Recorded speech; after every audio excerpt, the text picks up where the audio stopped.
দীর্ঘ প্রতীক্ষার পর বাংলাদেশে অনুষ্ঠিত ত্রয়োদশ জাতীয় সংসদ নির্বাচনে নিরঙ্কুশ জয় পেয়ে সরকার গঠন করতে যাচ্ছে বিএনপি।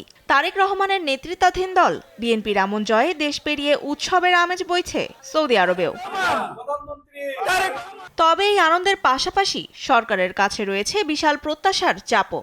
এয়ারপোর্টে হয়রানি বন্ধ, বিনিয়োগের নিরাপদ পরিবেশ এবং বিদেশের মাটিতে বাংলাদেশি পাসপোর্ট ও দূতাবাসের সেবা আরও সহজ করার প্রত্যাশা করেছেন প্রবাসীরা।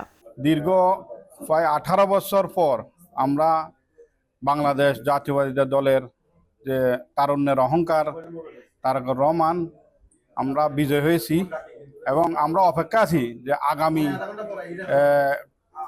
দিন কবে আমরা এত আনন্দিত যে আমাদের সরকার কবে শপথ নিবে এবং কি আমাদের সৌদি আরবের পক্ষ থেকে প্রবাসীর পক্ষ থেকে আন্তরিক শুভেচ্ছা ও অভিনন্দন। তারেক রহমানের এই বিজয়ের পিছনে বড় একটি শক্তি ছিল প্রবাসী রেমিটেন্স যোদ্ধাদের সমর্থনও। সামাজিক যোগাযোগ মাধ্যমে প্রচার প্রচারণা থেকে শুরু করে জনমত গঠনে অগ্রণী ভূমিকা পালন করেন তারা। তাই এই বিজয়কে নিজেদের বিজয় বলেই মনে করছেন প্রবাসীরা। আমাদের তারুণের অহংকার জনাব তারেক রহমান সাহেব ইনশাআল্লাহ আগামীর প্রধানমন্ত্রী, ইনশাআল্লাহ শীঘ্রই আমরা প্রবাসীদের পক্ষ থেকে আন্তরিক অভিনন্দন ও শুভেচ্ছা জানাচ্ছি। বিজয় মিছিল করে একে অপরকে মিষ্টি খাইয়ে আনন্দ উদযাপন করেন তারা। আমি চাই যে দেশটা যেন সুন্দরভাবে সুষ্ঠুভাবে চলে বা দেশে সবাই যেন সুন্দরভাবে থাকতে পারে।